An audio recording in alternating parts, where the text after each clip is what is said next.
ഒരിക്കലും അനാവശ്യ വർത്തമാനം പറയരുത്. വലാ തഹ്ജുറ ഇല്ലാ ഫിൽ ബൈതി.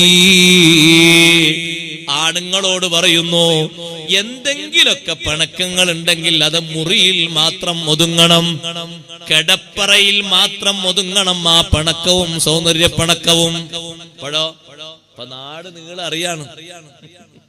ചില വീടുകളില് ഭാര്യക്ക് ഒരടുപ്പ്, ഭർത്താവിനൊരടുപ്പ്. ഒരേ വീട്ടിൽ രണ്ടടുപ്പ്. ആ പിണക്കറിയാത്തൊരു ലോകത്താരെങ്കിലും ഉണ്ടാകും?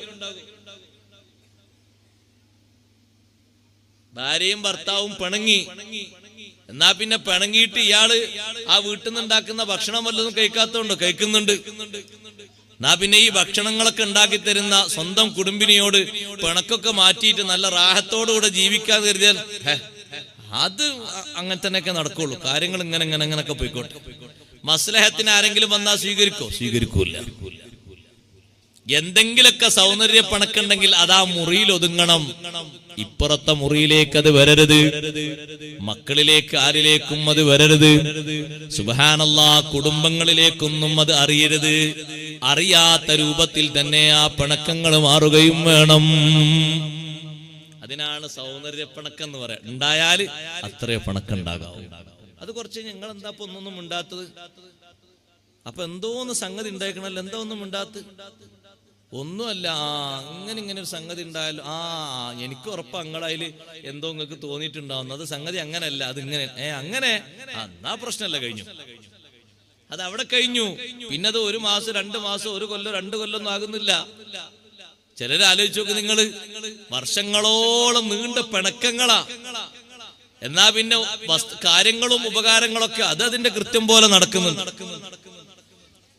വസ്ത്രങ്ങളൊക്കെ ആ വീട്ടിൽ നിന്ന് തന്നെ മാറുന്നത്, അത് സ്വന്തം ഇണ തന്നെ അലക്കുന്നത്, ആ വീട്ടിൽ തന്നെ വിശ്രമിക്കുന്നത്, കിടന്നുറങ്ങുന്നത്, ആ വീട്ടിൽ തന്നെ ഭക്ഷണം കഴിക്കുന്നത്, കാര്യങ്ങളൊക്കെ തന്നെ. അതിനൊന്നും കുറവില്ല. പക്ഷെ മിണ്ടൂല. അങ്ങനെ പിണക്കങ്ങൾ ഉണ്ടാകാൻ പാടില്ല. വലാ തഹ്ജുറ ഇല്ലാ ഫിൽ ബൈത്ത്. തങ്ങൾ പറഞ്ഞു, പിണക്കം വരികയാണെങ്കിൽ ആ പിണക്കം വീട്ടിന്റെ ഉള്ളിൽ, ആ റൂമിന്റെ ഉള്ളിൽ നിന്ന് വേറൊരു മുറിയിലേക്ക് അത് നീങ്ങാൻ പാടില്ല. ആ വീട് വിട്ട് വേറെ വീട്ടിലേക്ക് അത് പോകാൻ പാടില്ല. അത്രയും കറക്റ്റായ രീതിയിലാകണം. സഹോദരങ്ങളെ, സ്വഭാവത്തിന്റെ സൗന്ദര്യമാണ് ഈ പഠിപ്പിച്ചത്. ഇതാണ് ആണുങ്ങളോട് പറഞ്ഞത്, വഅശിറൂഹുന്ന ബിൽ മഅറൂഫ്. നല്ല രൂപത്തിൽ നിങ്ങൾ സ്ത്രീകളോട് വർത്തിക്കണം. അഷ്റഫുൽ ഖൽഖ് സല്ലല്ലാഹു അലൈഹി വസല്ലം തങ്ങൾ ആ പെരുമാറ്റത്തിന് തങ്ങൾ നൽകിയ മാർക്കറിയുമോ? ഇന്നാക്മലൽ മുഅ്മിനീന ഈമാനൻ.